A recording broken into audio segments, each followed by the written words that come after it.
Good evening, everyone, and welcome. My name is Alison Duxbury, and I am the Interim Dean of Melbourne Law School. I want to begin by acknowledging that we meet on the lands of the Wurundjeri people of the Kulin Nation, and I would like to pay my respects to their elders, past, present and emerging, and I also want to pay my respects and welcome any Aboriginal people who join us today for this evening's lecture. Welcome to the 2024 Sir George Turner Lecture, and a particular welcome to our guest speaker this evening, former Commissioner of the United States Securities and Exchange Commission, Allison Herren-Lee. Welcome. It is an honour and a pleasure to have you with us this evening to hear from you on the topic of risk and regulation in sustainability, global lessons for Australia.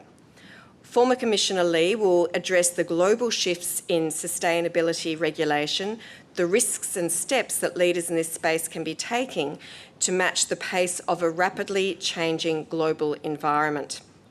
Alison has travelled to Australia specifically for the Sir George Turner Lectures to speak not only this evening in Melbourne, but also later this week for an audience in Sydney.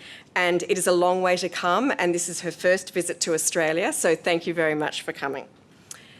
Professor Rosemary Langford will introduce Alison shortly, but first I would like to acknowledge the history of this lecture and Sir George Turner. Tonight's event is part of an annual lecture series named in honour of the eminent University of Melbourne alumnus, Sir George Turner. Born in 1851, Sir George completed the Article Clerks course here at the University of Melbourne and was admitted to practice in 1881. He was Mayor of St Kilda from 1887 to 1888 and became the Solicitor General for Victoria in 1892.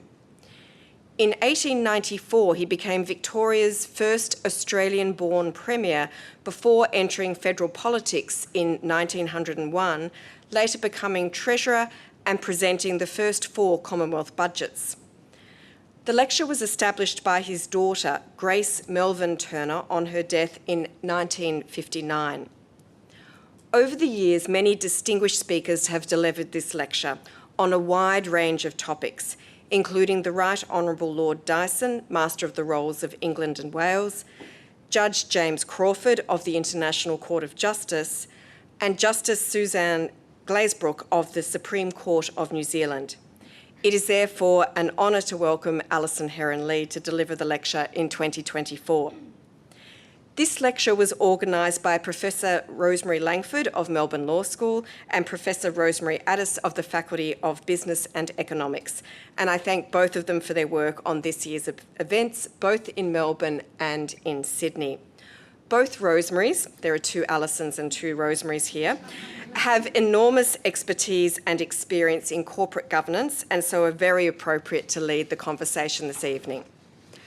I will now call on Professor Rosemary Langford, the Harold Ford Professor of Commercial Law and the Director of the Melbourne Centre for Commercial Law at the Law School, to introduce our speakers tonight. Thank you.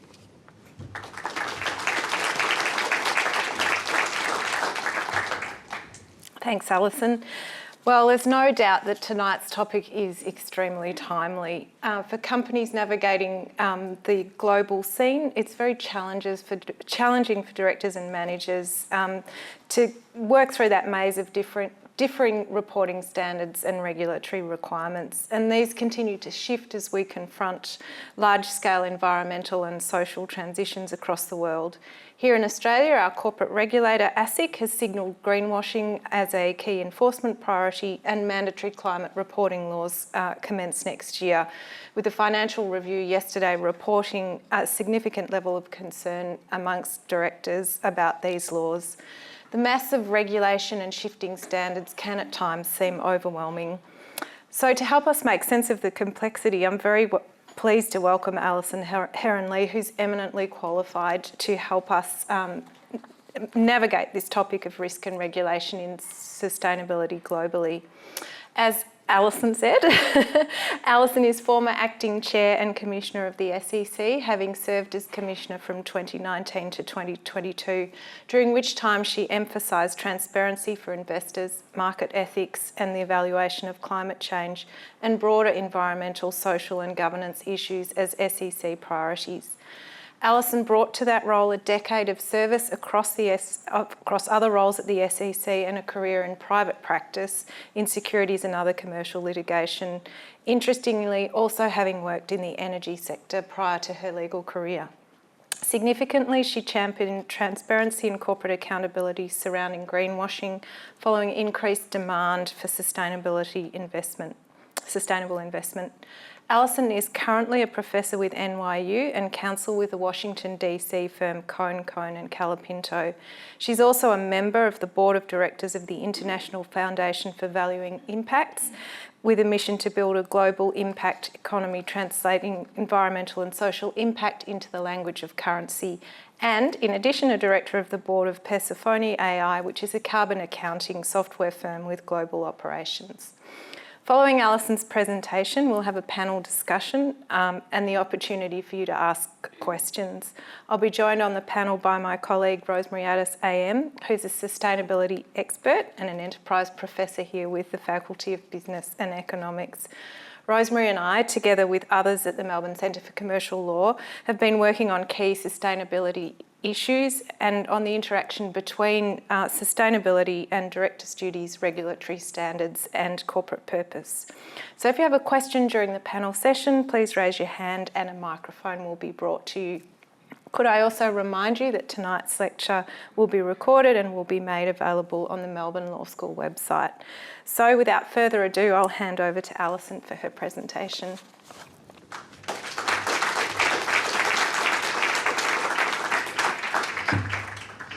Thank you. I also wish to acknowledge the traditional custodians of the land on which we meet tonight, the Wurundjeri people of the Kulin Nation, and I pay my respects to their elders, past, present, and emerging.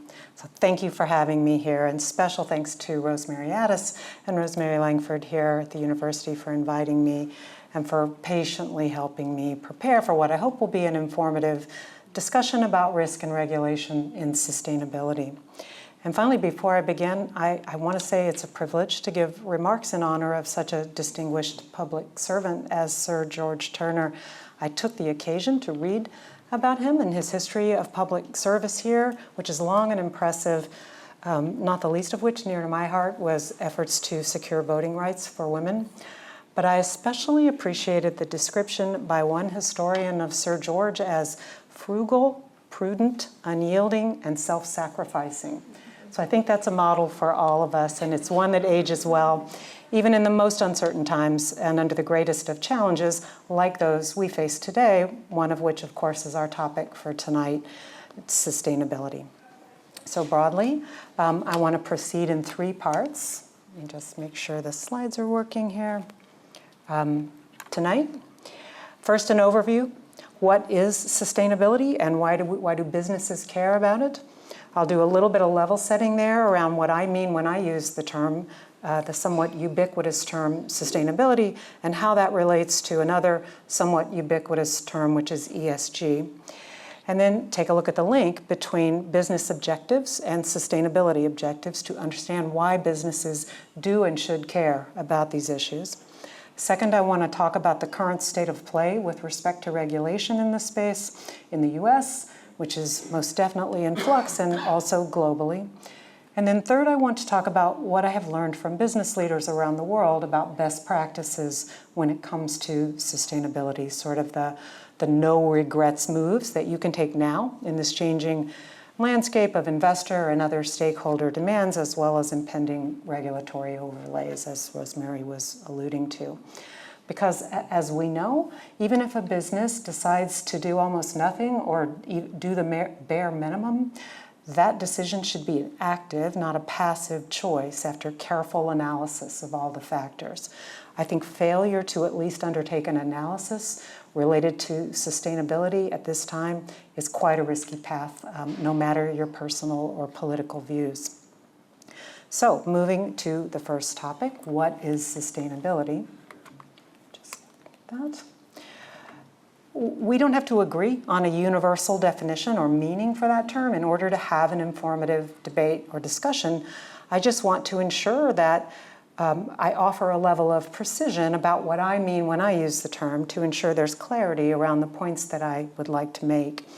I have often found that what appears to be a disagreement in some of these discussions is often just attributable to the use of undefined jargon, so I'd like to try to avoid that here tonight, because I think debate in this space is both necessary and productive, and I want to ensure that we're speaking the same language as we engage.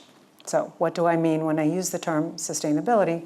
There is a UN, a United Nations definition, going all the way back to 1987, which identified the concept of sustainability very simply as, quote, meeting the needs of the present without compromising the ability of future generations to meet their own needs.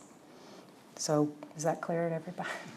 That's been criticized, understandably, as meaning everything and nothing at the same time.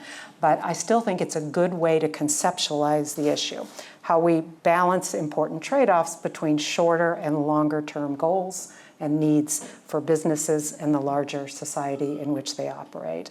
But I want to drill down a little bit more. I would submit, and this is definitely not my original thought, but I agree with it, that one can think about sustainability as having three pillars. Environmental sustainability, meaning whether an approach or an activity is sustainable in terms of things like climate change, natural resources, biodiversity, and others. This also loops in the concept of the global energy transition. Second pillar, social sustainability, which focuses broadly on people and their well-being. Things like fair labor practices, health and safety of the workforce, human rights and wellness. And then last but definitely not least, of course, is economic sustainability. Can an approach or an activity support long-term economic health and growth? And here I also just want to point out that ESG often gets used interchangeably with sustainability, but I think it's useful to conceptualize ESG as a set of factors and metrics that one can use to assess sustainability under one or more of those three pillars. So hopefully that's a useful framework for the discussion. And I'll now move to the question of who does or should care about sustainability and why. It may be obvious why governments and policymakers would care about all three pillars, but it may be a bit less obvious to some why businesses care about the first two pillars, environmental and social. Although I will say in my experience, most business leaders have developed an understanding that economic sustainability is inextricably linked in many cases to environmental and social sustainability. But I think it's worth considering some big picture developments in this area over the last decade or so, with a focus on how environmental and social sustainability link directly to economic sustainability. First, over the last 10 to 15 years, we have seen historically unprecedented levels of demand for sustainability-related information, and I'm referring to demand on businesses. That comes from a wide swath of stakeholders: investors, consumers, employees, suppliers, business partners, rating agencies, media, policymakers, the list goes on. But it's hard to imagine any business that doesn't deem it wise to respond to some or all of these stakeholders. And that demand has led to a number of dynamics that businesses must address. But what's more important here to me is that this unprecedented demand for information has grown directly from the organic evolution of dramatic new risks and rewards in modern capital markets when it comes to sustainability. There are so many data points out there. To illustrate the significance, I could spend this whole lecture just trying to summarize that data. But instead, I just want to offer you a few highlights to illustrate my point about the link to economics and about the direction of travel in this space. First, of course, the global energy transition. The transition toward renewable energy around the globe is what Larry Fink has called, in his most recent message to investors, a mega force, a major global economic shift. And that shift is underpinned by 90% of the world's GDP. In other words, nations comprising 90% of the world's GDP have some sort of net zero type of commitment. And those commitments are going to play out in various ways around the globe. In the US, for example, as you may know, we passed the Inflation Reduction Act, which was our largest ever investment in clean energy and climate action of roughly $369 billion. We also have a 2050 net zero commitment with interim targets along the way. Here in Australia, as I know, you have your own strong commitments. You've got a firm net zero commitment, some 20 billion AUD committed toward low carbon power. You're developing a world-leading sustainable finance taxonomy, and you have a new sovereign green bond program, and that's just to name a few. The bottom line there is no doubt that the world is heading, arguably barreling, toward an energy transition, and that transition is set to spur a massive reallocation of capital to the tune of anywhere from $3.5 to $5 trillion a year in investment every year for at least a decade, maybe more. In fact, the IEA according to the IEA, investments in clean energy in 2024, just this year, are expected to reach $2 trillion, and that is an amount that dwarfs the approximately $1 billion that's expected to go toward fossil fuels. Now, another important dynamic in the sustainability space broadly is the rise in importance of human capital as a mission-critical asset. Here's what I mean by that. 30 or 40 years ago, business models were much more oriented around tangible assets like property, plant, and equipment. But now with the advent of what's been called modern knowledge-based economies, businesses are more dependent than ever on this intangible asset. So for example, in 1975, intangible assets comprised about 17% of the balance sheets of S&P 500 companies. But by 2020, that number was 90%, so big shift. Another very critical data point for businesses to consider is the impact of sustainability on your cost of capital. Let me just offer a couple of examples here. First, investments in so-called ESG funds continue to grow worldwide. It is certainly true that there has been some slowdown in that growth rate, but they are still growing. A recent model constructed by Bloomberg Intelligence projects that ESG funds will comprise a full 25% of global assets under management by 2030, so a quarter of global assets under management. And that's just the funds that designate themselves as ESG focused in some way. I think that actually understates the importance of ESG factors in investment analysis, because ESG factors are often added in as just a straightforward risk-reward strategy for portfolio construction, even in non-ESG labeled funds. That's something that you often hear called ESG integration. And then I'm not just talking about equity raises or lending. Sustainability has actually become a gating mechanism in the merger and acquisition context, in the M&A context. According to a study this year by KPMG of some 600 deal makers globally, ESG due diligence is done on some 82% of deals. And despite the roiling public debate, at least in the US, about the merits of ESG investment decision-making, only 2% in this survey said that ESG had somehow become less important in their M&A analysis over the last year. So again, the bottom line, no matter how a business positions itself in the market, its sustainability profile can have a direct impact on cost of capital. One final beacon for the significance of sustainability in business going forward is a look at how higher education is being transformed. And we're hearing about some of that tonight, but it's being transformed to educate a new generation of business leaders, policymakers, and other professionals around sustainability. It's being integrated around the globe into curricula, into research agendas, campus programs, institutes, initiatives, clinics, even entire schools, with tenured faculty devoted to sustainability education. Take Stanford, for example. They received what I think is the second largest academic donation in history of $1.1 billion from John and Ann Doerr to create the Stanford School of Sustainability, where I have visited and spoken. It's a pretty amazing venture there. So love it or hate it, sustainability as a driving force in capital markets and financial regulation is here to stay. And I find that most business executives don't spend too much time hand-wringing over that dichotomy, the love it or hate it piece. They're instead rightly focused on the fundamentals of their business success, and they understand more and more how these forces, including regulation, are impacting their bottom lines. And that brings us to the second portion of the discussion, which is the state of play in the US and globally on regulation and specifically on corporate reporting related to sustainability.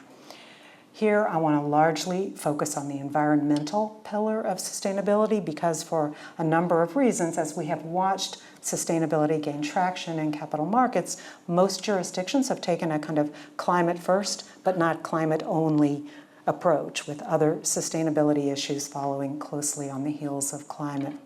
That's true here in Australia, it's true in the US, and it's largely true around the globe. So drilling down on climate, in the US, my focus and the SEC's focus with regard to climate change risk has been squarely on ensuring that investors have the information they need to price risk accurately and allocate capital as they see fit.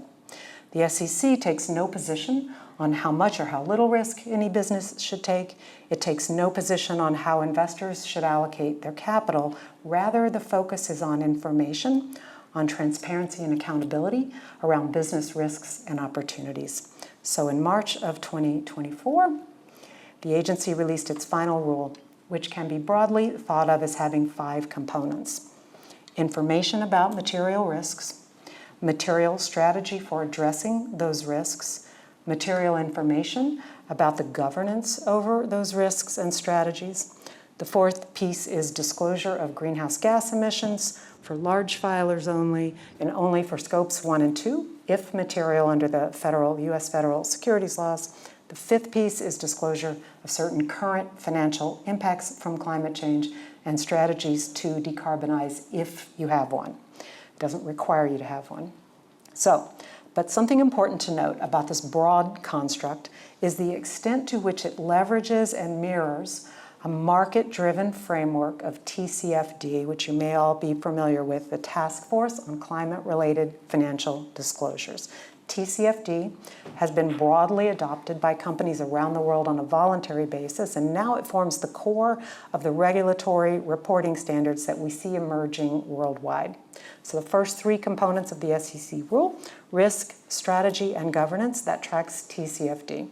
The rule also leverages the widely adopted greenhouse gas protocol for measuring emissions. So now you've got TCFD and the GHG protocol, and that's where we can start to see a kind of international baseline developing for climate risk disclosure. Of course, I know you all know the SEC's rule is being challenged in court. I'm in the process of drafting a brief in support of that rule now, but it's largely being challenged under 3 different legal theories in US law, each of which could actually have a very different impact on future efforts depending on where they land. So it remains to be seen whether all, some, or none of this rule will survive. Also, of course, the elephant in the room, we have our upcoming elections in November, and that can play a big role in where US regulation on corporate climate disclosure lands. But these 2 issues, legal challenges and the election, they may impact regulation in the US, but they will have less, if any, impact on the overall demand for sustainability information in the US and the general direction of travel on these issues in capital markets around the world.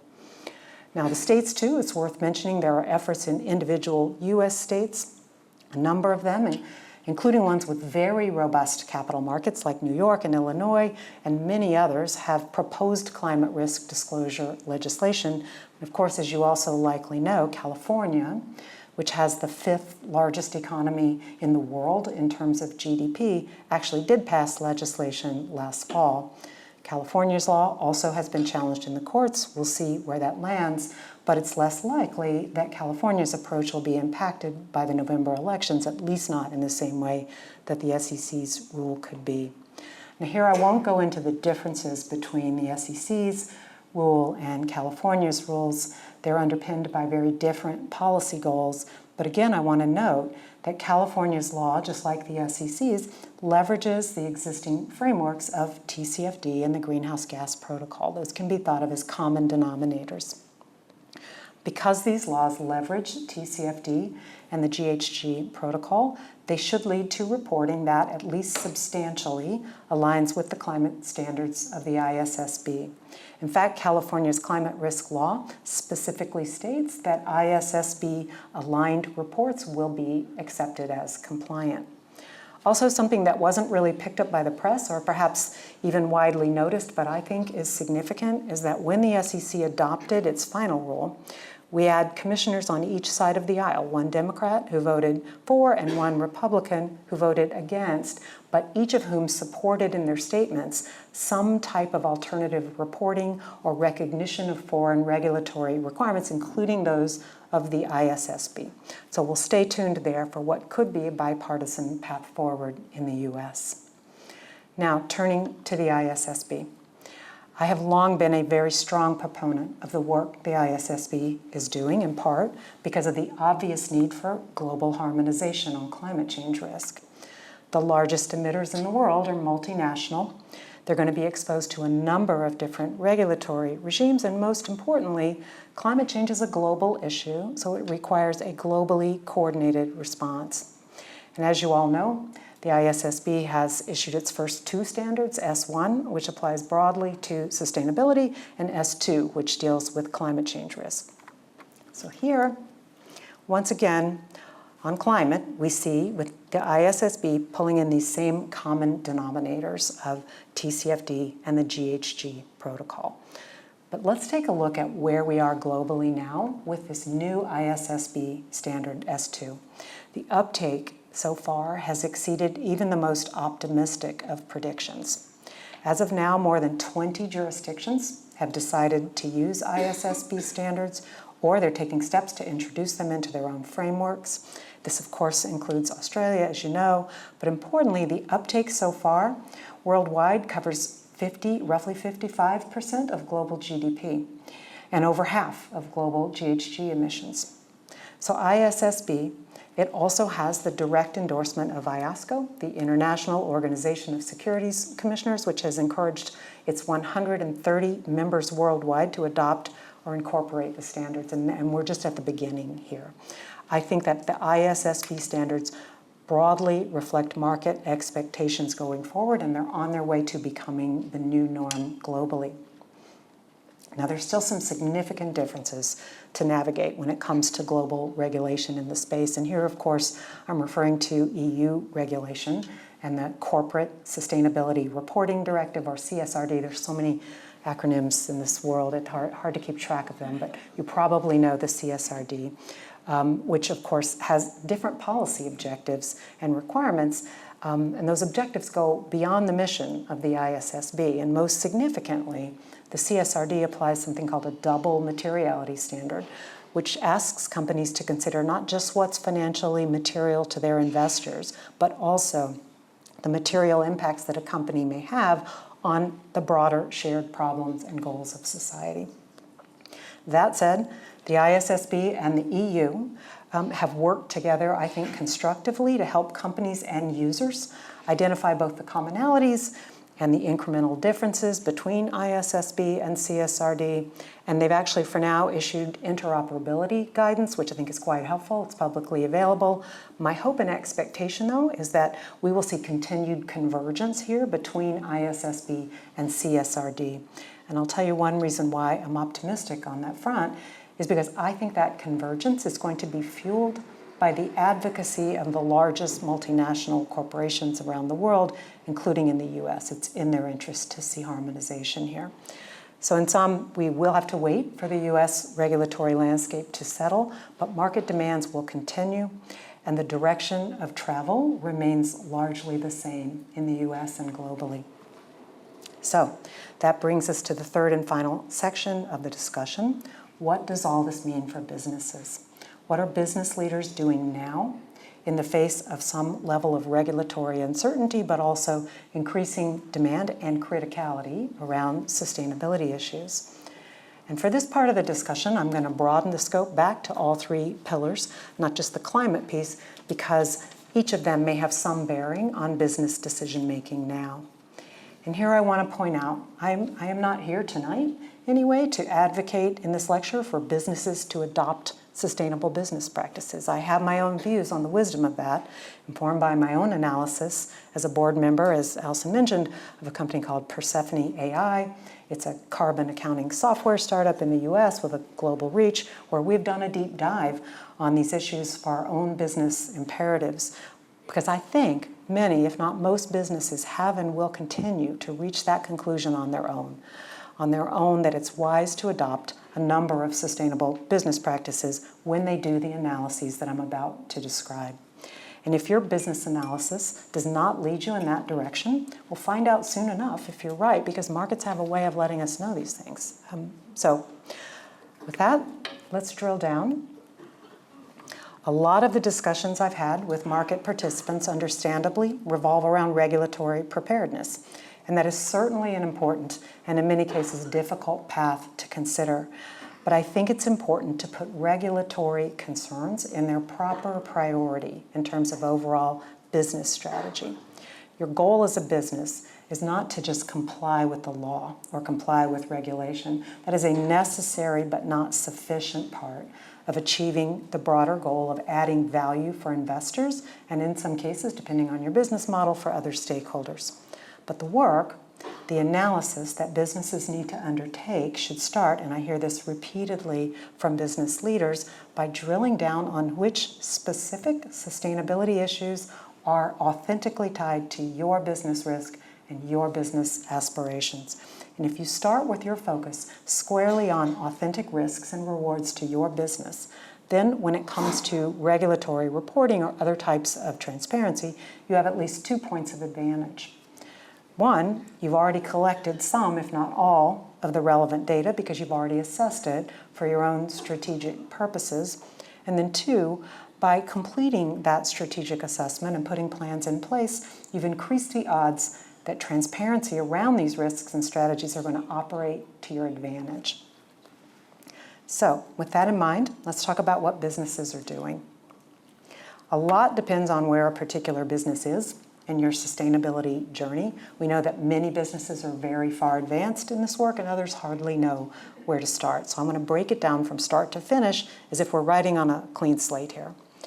So first, identify the relevant, and I think of them as authentic risks and opportunities under the umbrella of sustainability, those very specific areas that relate to your specific business model.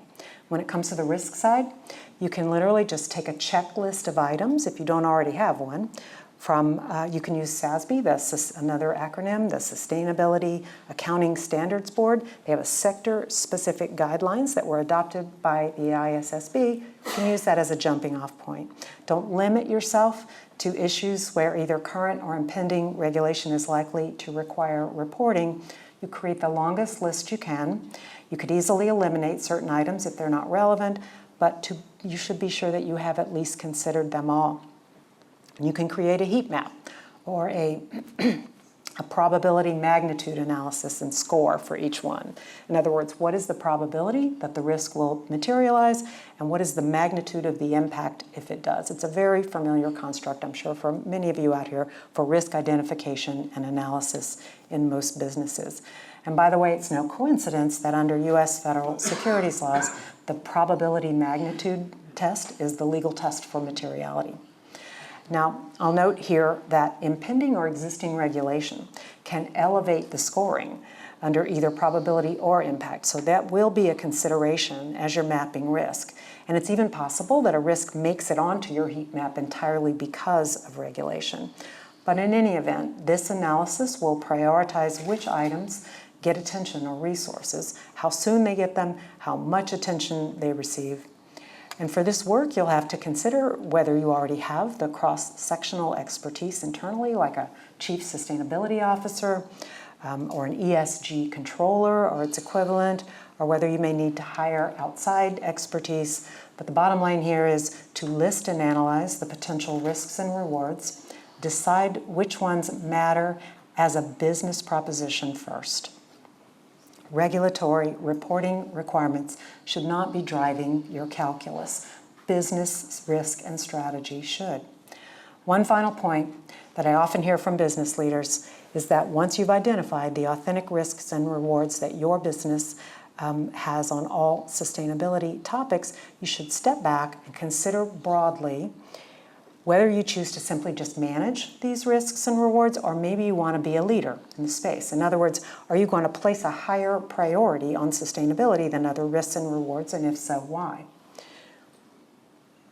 And then this understanding of your orientation around the risks and rewards that you've identified will help drive the next step, which is to develop strategies. And here, it might be useful to take a specific example. Let's say, for example, that you've identified greenhouse gas emissions in either any of its forms, scopes 1, 2, or 3, as a relevant risk. You're going to need a strategy or a combination of strategies to both measure and likely try to reduce them. And I think many businesses will in fact and have in fact identified that as a relevant risks. And again, businesses can be in very different places on this particular journey, but let's take it from scratch. Some of the questions that you'll be asking in order to develop a strategy around GHG emissions, often the first question around strategy is, do I have the relevant expertise internally or through external consultants to deal with this? Do I have confidence that I have the tools in place to actually measure GHG emissions? Do I have or need to develop targets? Should those targets be science-based targets, something that I think is imperative? Do I have or need a transition plan to ensure appropriate progress toward that target? Is scope 3 a heightened risk for my business? And if so, do I need a plan to help those in my upstream and downstream activities reduce emissions? We see a lot of big firms putting those types of things into place. You may be familiar. Walmart has its Gigaton project where it's educating the upstream and the downstream suppliers and encouraging them, although not necessarily requiring them to reduce emissions, because that impacts their scope 3 emissions directly. Where's the low-hanging fruit, like moves toward energy efficiency or maybe greater investments in your workforce, one of your biggest assets? And of course, I think very importantly, what lessons can you take from what your competitors are doing in the space? Here, the bottom line is, just like you have a strategy for other types of risks and opportunities, cybersecurity risks, artificial intelligence opportunities, you need specific strategies for the risks and opportunities that you have decided are relevant to your business. And then finally comes the question of what structures do or should you have in place to monitor the risks and opportunities and to monitor the ongoing execution of your strategies for addressing them. Who is accountable internally for these strategies? Does that person have both the responsibility and the authority to oversee them? How often should the analysis be updated and refreshed for new developments? And it's important here to ensure that people are not operating in silos, because a lot of these sustainability issues cross a number of reporting lines. You've got the General Counsel's office, oftentimes investor relations, enterprise management teams. The various functions that may be involved will vary quite a bit from firm to firm and from sector to sector. One interesting kind of incremental development that we're seeing across many sectors, though, is a movement of sustainability issues into the finance function in order to better manage reporting obligations. And that's where you're seeing these new ESG controllers. Now, it's also critical in this step to ask this: should any of these strategies be tied to compensation in order to create the incentives that you want to create? Which ones should rise to the board level in terms of oversight? Some of your strategies may operate very effectively and within already constructed frameworks, and some may require new ones. Now, you may have noticed something about this framework that I've identified that I've gleaned from conversations with business leaders around the world, and that is, no surprise, it mirrors the TCFD's approach to climate disclosure: risk, strategy, governance. That's no coincidence. TCFD is a market-driven approach, and it enjoys broad support by both businesses and policymakers alike. And this trilogy, risk, strategy, governance, works across all aspects of business decision-making. And then finally, once you've done your substantive work, your substantive risk analysis, and developed your strategy, you are going to be well-positioned to assess what information you'll disclose publicly, either voluntarily or in response to regulation. Here you're broadly asking two questions. which issues do or will soon require transparency because of the law? And then secondarily, if it's not required, is it advantageous or advisable to disclose for any other reason? There could be, for example, competitive advantages to disclosure. But on required transparency, depending on the size of your firm, as of now, you will almost certainly be subject to some form of climate risk disclosure, and perhaps some form of disclosure around human capital related issues as well. But in the climate area, if you have done your risk strategy governance analysis, you're halfway there already, because almost no matter the jurisdiction, you're going to need to report on those three prongs. And almost no matter the jurisdiction, you will need to assess and measure your greenhouse gas emissions, even if, for example, the obligation is subject to a materiality threshold, as it is under the current SEC rule, because you still need to know what their emissions are in order to make that assessment. So ensuring that you have reliable information on GHG emissions is going to be important almost across the board. And last, of course, but not least, you have to consider the reliability of the information that you intend to disclose. Must or should it be verified by a third party? And if so, do you have the systems in place to do that work? So just a final review of the big picture takeaways here. Number one, economic sustainability is inextricably linked to certain aspects of environmental and social sustainability, and those links are only growing in significance. Number two, global regulation, at least around climate, is coalescing around or moving toward the ISSB framework, and specifically TCFD and GHG protocols are common denominators across nearly all jurisdictions. Number three, you should carefully analyze which risks and rewards authentically apply to your business and make a plan to address them. And in doing this, you want to prioritize business strategy first, and that will stand you in good stead when it comes time to consider transparency, whether it's because it's required by regulation or you choose it voluntarily because you think it's in your business interest. The key here is this: don't just be reactive to regulation or stakeholder demands. Take command of the situation by deciding and prioritizing what you think is important to your business. This will keep your focus on value creation and stand you in good stead to respond to both regulators and the broader group of stakeholders that you deal with. You will know where you're going, you will know why, and you will know how you intend to get there.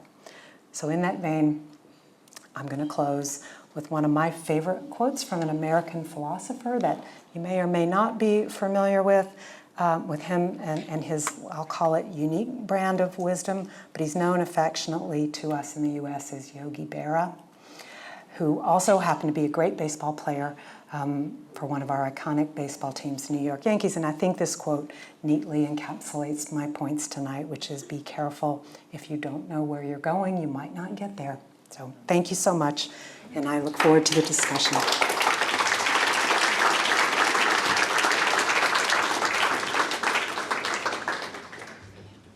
To get the ball rolling while everyone's just gathering the courage to put their hands up, Rosemary, can I ask you, what are you seeing play out connected with the global experience, including for Australian organisations and markets navigating an increasingly complex landscape?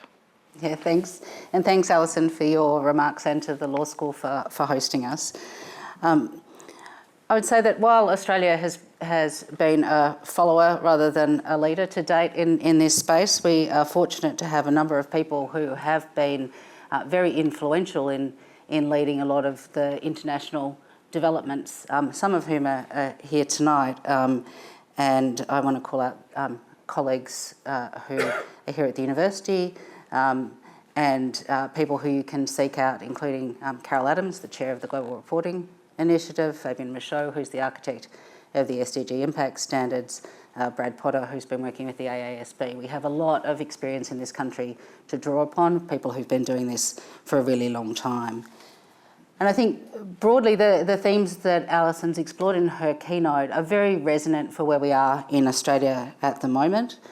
We're seeing very similar themes flow through, and as Alison mentioned, the Australian government's approach is very much aligned with the type of approach we've seen in other jurisdictions around the world, with the exception of the European Union that has gone further. In some ways here, because we had what you might call a policy vacuum for some time, we saw business and investment actually leading the way, and some of the things we're seeing now, including the Sustainable Finance Roadmap, are in effect catching up with where the markets have been starting to go to. But it does create new baselines.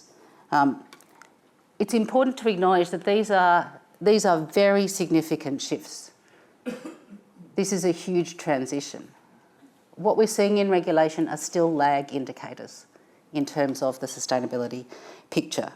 They're necessary, but on their own, they won't be sufficient to solve the sustainability issues. And so we need to be really clear about what the regulatory landscape is and what it's not in this context. Solving for the broader sustainability issues is a lot to put on any framework or taxonomy.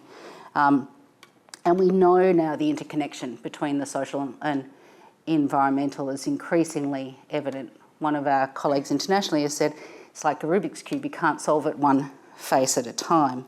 And this has been coming through in economics for some time now. Economists like Michael Porter, who gave us competition theory, have said, when we left the social and environmental out, we got it wrong. And so there's a lot that we can draw on in how we address that now. We know that climate change is a risk amplifier for food security, for gender inequality, for health issues, for water, for the infrastructure of cities. And if we don't start to address those issues with justice and equity, we will see more community backlash. If we don't recognise the systemic nature of these issues, we will see the systemic effects come through, including in our financial system. And even some of the most experienced players around the world are struggling with this. Some of you might have seen the Berkshire Hathaway annual report this year, where Warren Buffett said we got it wrong in energy. We thought it was too expensive to put the poles and wires underground. We underestimated the frequency and ferocity of the wildfires. We underestimated the litigation, the damages claims, the infrastructure costs, or the fact that regulation was going to come anyway, and now it might be too late to save the company. From an Australian perspective, there are a number of things we're going to need to navigate for where we sit in the world. The EU has I guess, a gold medal in extraterritoriality, and they do have a much broader regime where companies need to look at a broader range of factors and the effects that the company's having on the social and environmental issues, as well as what's material for the performance of the organisation. That is going to have a reverberating effect, including through supply chains. It's happening already, and it will have impacts here in Australia. The dynamics of the transition in this region are really important, and the cultural and development factors connected to that look very different. Around us in our region, there are countries where the energy transition looks different. If you've got coal-fired power stations that are only 5 or 10 years old, it's a very different calculation. If you've got areas where there's no access to services and energy, it's a very different calculation, and that's directly on our doorstep. And the full extent of the requirements for upskilling. We've seen the Australian Sustainable Finance Institute's papers on capability. It's instructive to look at Singapore, for example, where they have forecast in their jobs transformation 50,000 roles in finance alone that need upskilling, more than 20 unique sustainable finance roles that need to be prioritised. And that's before we even get to the fact that, here in our own country, we don't have enough electricians. If we took every electrician off what they're doing today, we don't have enough electricians for this transition. So to channel an Australian kind of cultural sense of the vibe can be a bit everything everywhere all at once. But the good thing is a lot of positive work has been done. Some of the people I've mentioned, the work that's been done there, but also there's lots of things we know how to do. And as Alison was saying, exercising our muscle in what we know about strategy, what we know about risk management, even when it comes to things like greenwashing, what we know about how we deal with issues of transparency and what's misleading. Misleading and deceptive conduct has been the codified law of this country since 1974. There's lots that tells us what we can and can't do and where the guide rails are.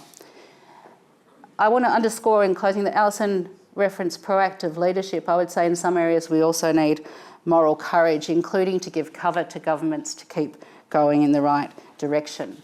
The smart organisations and their boards and advisors are going to continue to strengthen their muscle in these areas to be able to respond, and the visionary leaders will seize the value creation opportunities, will look to productivity and innovation gains where they can really drive forward. Every organisation, as Alison said, can be asking where they are in their transition, how they can utilise the whole of the agenda in how they set strategy and make good decisions for their companies. We can be really looking to the so what effects of the things that we now need to report, this inevitable compliance burden. Let's make it count. How is it being used in decisions? How are we encouraging others to use it in decision making? How are we driving our management skills to be setting ever increasing and ambitious goals and working out where we are actually making progress, so that we're setting a direction in the near, medium and longer term for where we need to get to. Thank you. Well, as you can imagine, I have a list of questions here that I'm dying to ask, but does anyone have a question in the audience there? Have we got a roving microphone? And then... Yeah, Allison, back in the 19th century, Marx said that capitalism is in a metabolic rift with nature. So what he was saying is that capitalism not only exploits people, but it also exploits the environment. And with all due respect, your analysis is framed in what might be called a green capitalist framework. Now, that may get us so far, might bring down some emissions, but it doesn't deal with social justice issues. And as I'm sure you know, the people who are most adversely affected by climate change are the ones who have contributed the least to it. And so, do we need to consider alternatives to capitalism? People are calling it eco-socialism. Vandana Shiva in India calls it earth democracy. That discourse is on the margins, even within universities, but I throw it out for the discussion. Well, thank you for that question. I'll tell you something. I look at this through the lens of a securities regulator in the US, and that's how I have focused my remarks, and that's certainly how I had to focus my approach when I was at the SEC. And what I have been talking about is getting information out there and what businesses should be doing. I do not for 1 second think that capitalism is going to save the problems that capitalism caused. That is an unrealistic expectation in my view. We need much more than just information transparency. My remarks were focused on that, but I have to be very careful in the U.S. because we're having a huge debate there about the validity of our climate rule and the like, to to discuss my motivations. It's very clear that risk is not being priced accurately and capital is not being allocated as investors see fit. It's also, to me, quite clear that we need substantive approaches that differ from simply getting information out there. That is not going to be enough to get us where we need. We need a carbon tax. We need any number of other issues to get where we need to be. I see people say capitalism causes problem, capitalism will get us out of this. I do not agree with that. We need much more. Again, I bring to this the lens of a securities regulator. That was what I was focused on in my remarks tonight. And I am not a climate economist, I'm not a climate scientist, but I've read plenty about it, and it's very clear to me that we need much more work to be done, including the work of sustainable development that Rosemary was talking about. But that too is not going to be enough. Governments, in my view, need to step in and enact substantive regulation that is focused squarely on equitable things like you just discussed. So again, my lens is that of a securities regulator, or it has been in the work that I did prior to this, but that is a tiny piece of what needs to happen in my view.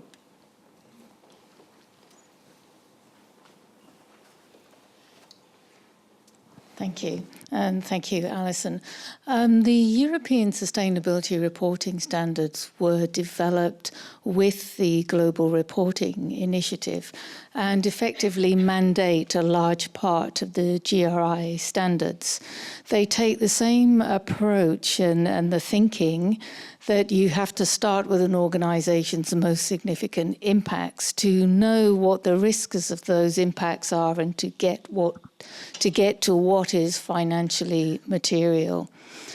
So are you not concerned as an individual about other nations just adopting standards, taking a similar slant but still focused on transparency, at adopting standards which don't address those most significant impacts?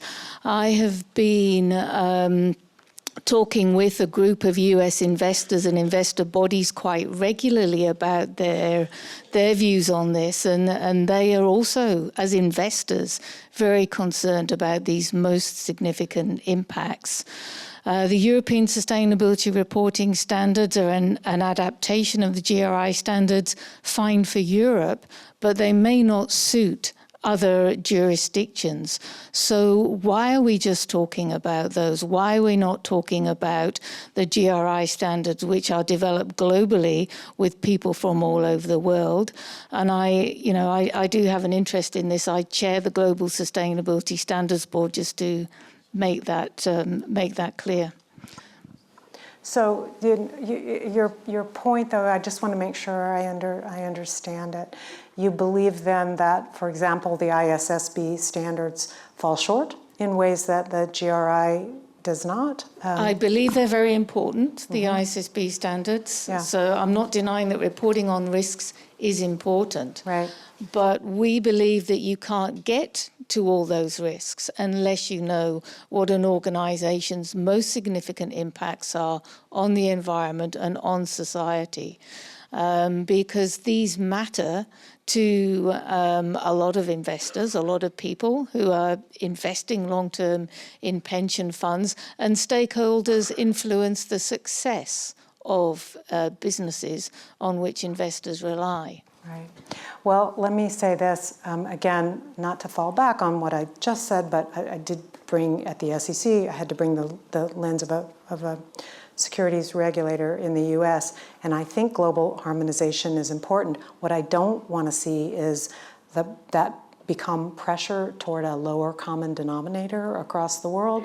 I don't think that's the appropriate path, but I think, and again, this is sort of what I was trying to say in my remarks, businesses need to assess what their real risks are, but they also need to be thinking about their impacts regardless of whether they're in the EU where that's required. That's why I am, and I think Allison or Rosemary mentioned, I'm on the board of an organization called the International Foundation for Valuing Impacts, and the work being done there is focused on that, is focused on translating some of this into dollars and cents, into the language of currency, so that investors who want to make those choices, we're a long way from getting, I can see it in your face, we're a long way from getting where we need to be on that.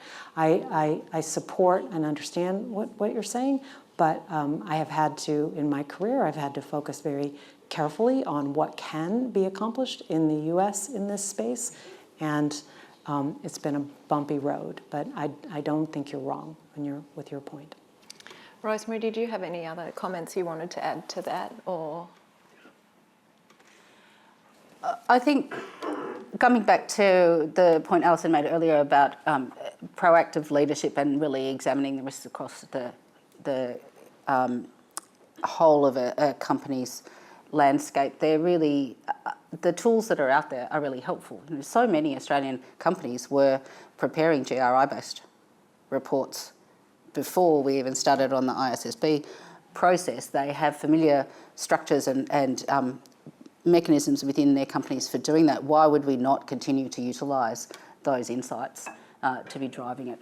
My personal view is that the work around impact and actually understanding where are organisations having positive and negative impacts, which of those actually matter? Where are the intended and unintended consequences? Is going to be the type of consideration that all organisations need to be asking, and that, if nothing else, the external scrutiny, the questions that are coming from different places, the way the boundaries are shifting in terms of what organisations need to pay attention to, that increasingly leaders will need to be able to defend the decisions that they're taking in those terms of how have we acted to avoid harm and where are we actually creating benefit, and to be really clear about that. So I think that whatever frameworks that you're looking at, the kind of analysis that Carol's talking about is a helpful input for companies in terms of understanding and making good decisions about how they approach these issues. Thank you. Well, I'm under strict instructions to finish on time, so I can't take any more questions, and I would have liked to have asked you about climate litigation, navigating the political storm, all of those things, but never mind. So we do have 30 seconds for each of you if you want to give us final takeaways. Alison, and I'll count. So I actually said what I kind of gave the takeaways in my thing, but I think here, because I have geared my remarks tonight toward businesses and how businesses should approach this, there are a lot of different ways to look at this, but I tried to focus on businesses and what they should be doing. That's the question I get the most, and it's the one I deal with on a daily basis in my own life. I think the big picture takeaway is you've got to stay focused on on value and risk in your own business. And doing that means you have to focus on environmental and social issues, because it's going to get away from you. If it got away from Warren Buffett, it's going to get away from you. So my big takeaway is you lead in business with strategy. Different question from governments and what they need to be doing, which I think is something entirely different. But lead with strategy, and the regulation piece will follow. It'll stand you in good stead. Okay, Rosemary, 15 seconds. Not really. The imperative to better integrate social and environmental factors isn't going away. We said it's a major transition, and major transitions are not linear, and they require major change management processes and focus. And as part of that, just to finish on a human note, as leaders, we've all got a job to do and can play a really significant role in helping many others traverse a path between hope and fear as we work our way through this. Thank you. I wanted to thank you all for attending. We hope to see you again soon at the Melbourne Law School. Just a plug, we have the Harold Ford Memorial Lecture in November on a topic close to my heart, director's duties. So thank you both again, and thank you all for coming.